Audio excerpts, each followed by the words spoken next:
Terima kasih Tan Sri Ketua. Soalan ledang soalan nombor 7. Baik, terima kasih Menteri.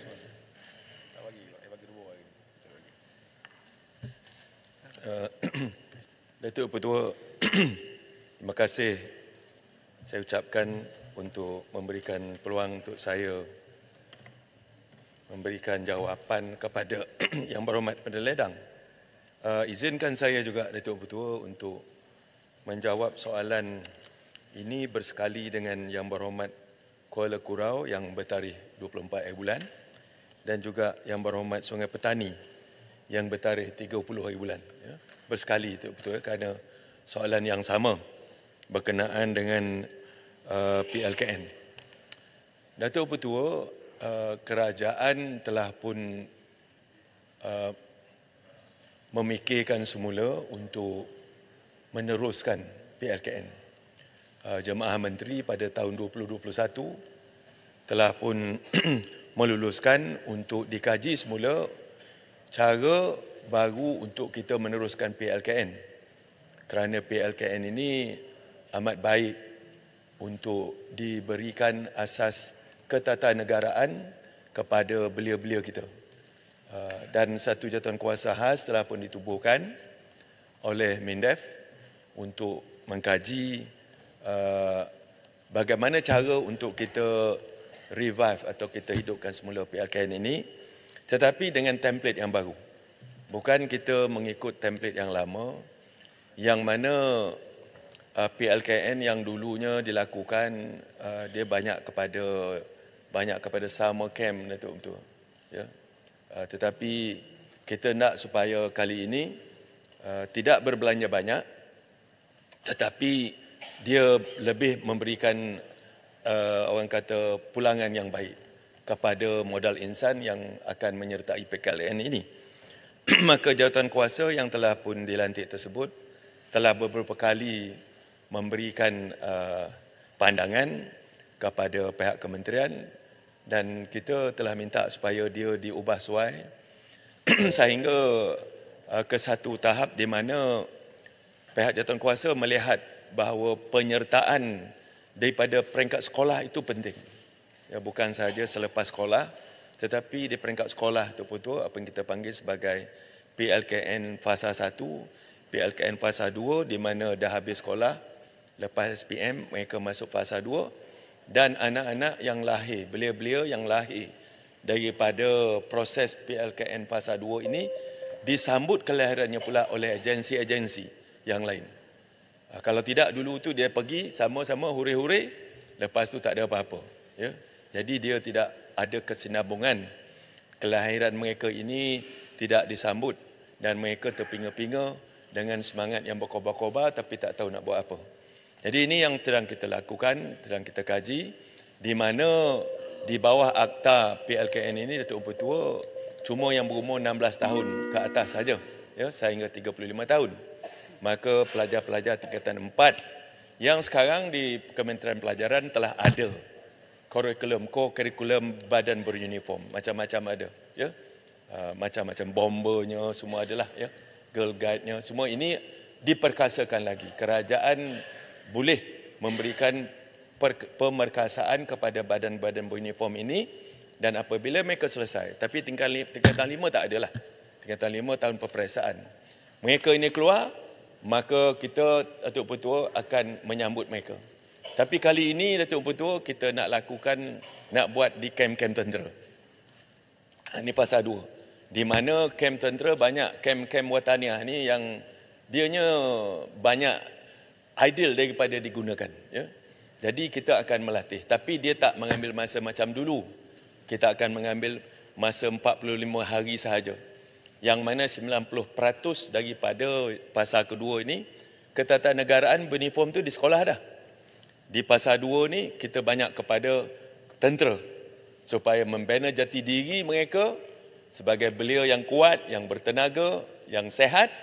90% ketenteraan, 10% kepada tata negara. Lepas itu Datuk Ketua, maka agensi-agensi seperti bombernya, pertahanan awamnya, polisnya, apa semua itu, ya, boleh melihat mereka ini. Ini sebagai penyediaan kepada guna tenaga belia yang terlatih.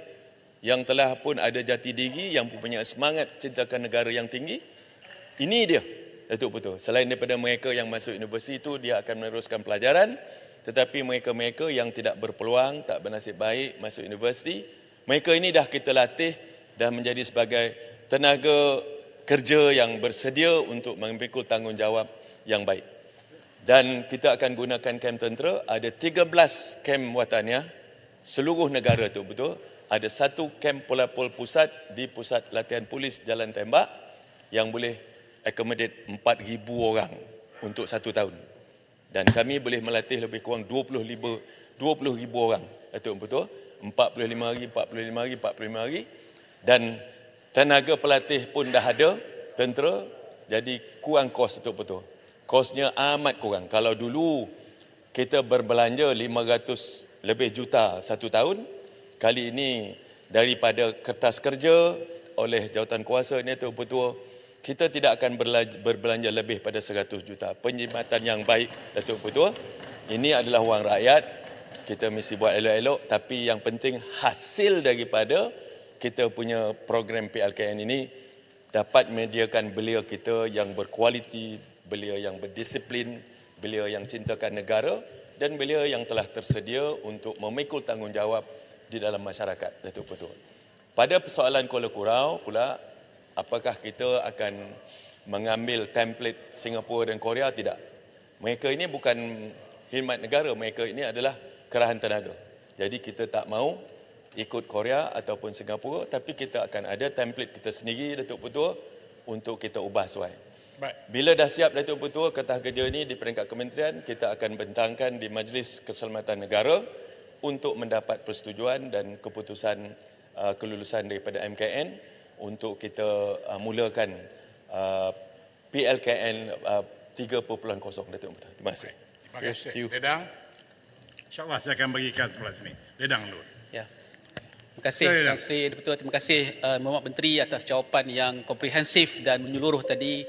Saya amat sambut baik sebenarnya apa yang telah disebutkan oleh Muhammad Menteri, dan pada masa yang sama saya tahu ini adalah juga topik kegemaran Tan Sri Speaker untuk kita kembalikan, dan asasnya ialah kerana kita nak semangat cintakan negara, semangat patriotik yang mungkin banyak pihak anggap agak lemah pada waktu ini. Dan kita berdalam Dewan ni pun ada belia-belia yang bersama dengan kita yang mendengar jawapan tadi daripada Muhammad Menteri. Jadi saya sambut baik. Cuma soalan tambahan saya ialah berkenaan dengan pertamanya ialah penglibatan. Saya percaya ahli-ahli parlimen juga ada pandangan yang boleh diambil kira, ada libat urus yang boleh dilaksanakan. Apakah pihak kementerian yang Muhammad Menteri boleh pertimbangkan supaya perkara ini dibawa kepada Jawatankuasa Pilihan Khas Keselamatan juga, dan juga di parlimen untuk diberikan pandangan, kerana keberkesanan perkara ataupun PLKN ini selalunya akan dipersoalkan, terutama berkenaan dengan modal, berkenaan dengan perbelanjaan, berkenaan dengan pindaan undang-undang. Terima kasih. Selamat Menteri. Terima kasih, Datuk Betul. Terima kasih kepada sahabat Peledang. Memang hasrat kita selepas mendapat pembentangan di MKN nanti, selepas mendapat kelulusan, sama ada template baru ini dipersetujui ataupun tidak, dan sama ada PLKN 3.0 ini memenuhi cita rasa dan kehendak negara. Dan yang penting ialah hasil kepada anak-anak yang kita akan latih ini. Kita akan bentangkan apa sahaja dasar-dasar betul-betul kita bentangkan, dan pihak kementerian tidak ada apa-apa halangan untuk kita bentangkan dalam Jawatankuasa Pilihan Parlimen untuk kita sama-sama fikirkan cara yang terbaik dan memberikan pandangan-pandangan input daripada rakan-rakan ahli parlimen yang lain. Terima kasih. Sila